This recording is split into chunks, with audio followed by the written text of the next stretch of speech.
Ressuscite, ô Dieu, et juge la terre, car tu hériteras de toutes les nations. Ressuscite, ô Dieu, et juge la terre, car tu hériteras de toutes les nations. Dans le rassemblement de Dieu, au milieu de qui juge les dieux. Juge la terre, Jusqu'à quand jugerez-vous injustement, réclamez pour le parti des pécheurs. Chers auditeurs de Dialogue RCF, bonjour. Au micro, le père Jean Gate, du orthodoxe du patriarcat œcuménique de Constantinople et recteur de la paroisse Saint-Hermogène à Marseille.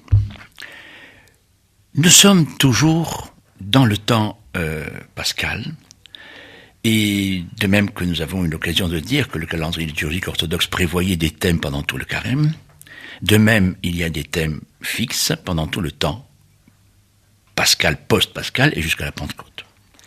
Pendant 7 dimanches, successivement, et je ne détaille pas, successivement, nous avons donc l'épisode de la rencontre de Thomas, l'épisode de la descente de croix avec les femmes mirophores, la mise au tombeau, la guérison tout à fait exceptionnelle du paralytique qui paralysait depuis 38 ans, de l'aveugle de naissance, et entre les 3 premiers et le dernier, nous avons vu la dernière fois la rencontre du Christ avec la Samaritaine, bien que chronologiquement elle se situe largement en amont de tous les événements et de tout ce qui va entourer la croix et la résurrection.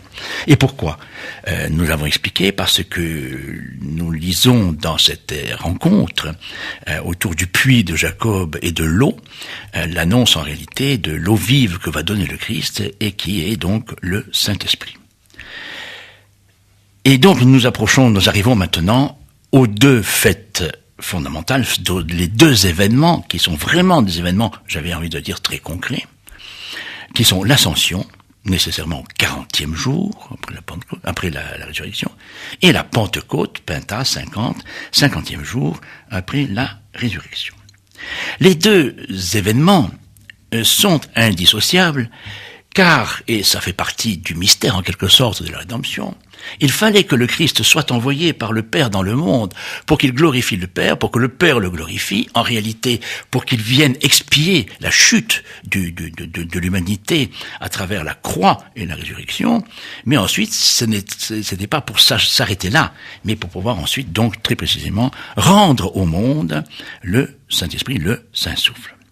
Avec l'Ascension, c'est donc tout simplement l'épisode de la vie sur terre du Christ qui est parachevé. Du Christ, encore une fois, Dieu fait homme pour notre salut. Il s'élève devant ses disciples qui sont là, qui sont tout à la joie, qui le voient. Il le voit. Donc ce n'est pas tout simplement une disparition comme ça éthérique.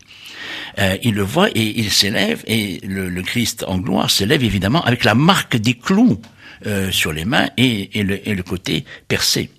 Et c'est ça qui est tout à fait essentiel, c'est-à-dire que l'incarnation, n'est-ce pas, est en quelque sorte portée, assumée par le Christ, et elle est élevée au ciel. Nous allons voir le texte liturgique qui en parle. Précisons que dans les Actes des Apôtres, cet épisode de l'Ascension, à propos de cet épisode, il est dit, c'est comme cela qu'il reviendra. Là, nous ne commentons pas, nous sommes devant un mystère tout à fait extraordinaire. Qu'est-ce à dire ? Est-ce qu'en effet, il va revenir comme ça, le corps en gloire, à Jérusalem, ou ailleurs, ou de partout en même temps ? On ne peut pas répondre à cette question. Toujours est-il que le point important, c'est cette élévation dans sa chair. Et maintenant, le Seigneur siège à la droite du Père, en portant en sa personne les marques de la crucifixion, expiation de la séparation, de la déchirure, et en même temps, rédemption du monde. Mais comme nous venons de le dire, Ascension et Pentecôte sont absolument indissociables.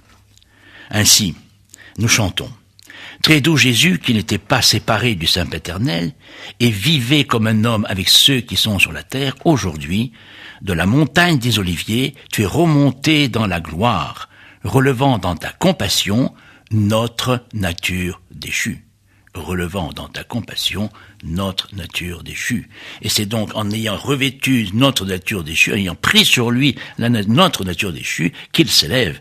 Et donc nous sommes présents aujourd'hui à la droite du Père, en la personne du Christ, en même temps qui a sauvé qui a guéri, qui a ressuscité qui va ressusciter notre nature déchue. Le Seigneur est monté vers les cieux, chantant encore, afin d'envoyer le Consolateur dans le monde. On voit là donc que les deux sont liés. Les cieux ont préparé son trône et les nuées son élévation. Les anges admirent de voir un homme au-dessus d'eux. Le Père reçoit en son sein celui qui est éternel avec lui. Et donc, on peut résumer, et une hymne le résume, tout le sens de la venue de Dieu dans le monde, tout le sens de ce qu'on appelle le plan de rédemption, et qui se résume en quelques lignes très simples. Comme tu l'as voulu, tu es né. Comme tu l'as voulu, tu t'es révélé, notre Dieu. Tu as souffert dans la chair, tu es ressuscité des morts, tu as vaincu la mort, tu es remonté dans la gloire, toi qui emplis l'univers, et tu nous as envoyé l'Esprit divin pour célébrer et glorifier ta divinité. Et donc nous en venons à la Pentecôte elle-même. Avec la Pentecôte, le plan de rédemption est accompli, mais il n'est pas achevé. Car si dans le mouvement de l'ascension, apparemment le Christ s'élève et s'éloigne, en réalité, il s'éloigne de nos yeux, mais en réalité, il va nous rapprocher à nouveau. Le plan de réconciliation entre Dieu et l'homme va se poursuivre très précisément avec la venue de l'Esprit Saint sur les apôtres. Et il avait annoncé lors de sa dernière rencontre avec ses disciples: il est bon pour vous que je m'en aille, car alors je vous enverrai un autre Paraclet, l'Esprit consolateur, qui vous enseignera toutes choses. Les circonstances de cette venue de l'Esprit sont tout à fait essentielles. En effet, c'est parce qu'ils sont réunis, les disciples, dans la chambre haute. C'est parce qu'ils sont réunis que le Christ peut envoyer l'Esprit Saint qui procède du Père. Mais c'est sur chacun d'eux qu'une langue de feu se pose. En d'autres termes, cet épisode est une transposition du mystère trinitaire lui-même, est une actualisation, ici, dans le vide de l'Église, du mystère trinitaire. Car la Trinité, c'est, comme nous le disons, une unitrinité, ou Trinité une. Il fallait qu'ils soient réunis, mais c'est sur chacun d'eux, séparément, que se pose la langue de feu. Il faut parler ici des personnes, c'est tout à fait essentiel, et jamais d'un individu. Parce qu'aussi bien le persona latin que prosopone grec évoque la personne qui est nécessairement en relation, nécessairement en communion. Et c'est pourquoi, selon la théologie orthodoxe, la Pentecôte, la venue, la descente du Saint-Esprit que nous allons appeler le Saint-Souffle, on l'a déjà dit un peu précédemment, est l'acte de naissance de l'Église, car l'Église, en tant qu'assemblée des baptisés, constituant le corps du Christ, est simultanément Église du Christ et Église de l'Esprit Saint. C'est l'Esprit Saint qui permet au Christ de venir dans le monde en la personne de Marie. C'est en invoquant l'Esprit Saint qui fait que le pain et le vin vont devenir corps et sang du Christ. Et c'est la raison pour laquelle, bien évidemment, s'il est vrai que nous sommes appelés à vivre en Jésus-Christ, la spiritualité occidentale privilégie volontiers la formule de l'imitation du Christ ou de Jésus. La spiritualité orthodoxe semble insister davantage sur justement la place et le rôle du Saint-Esprit pour pouvoir vivre en Christ. Et c'est ainsi que récemment, c'est-à-dire au XIXe siècle, Saint Séraphin de Sarov, que nous avons déjà nommé plusieurs fois, a cette formule notamment: le but de la vie chrétienne est la fructification de l'Esprit Saint. Car s'il est vrai que Jésus dit lui-même que nul ne vient au Père si ce n'est que par le Fils.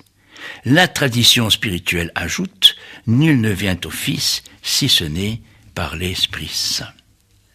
Et donc, c'est en cela que le plan de rédemption ne s'arrête pas, non seulement il ne s'arrête pas à la résurrection, il ne s'arrête pas à l'ascension, il est en un sens, il fallait passer par là, il fallait que le Père soit glorifié pour que le Père glorifie le Fils. C'est Jésus qui dit « Je t'ai glorifié, glorifie-moi » selon l'évangile de Jean.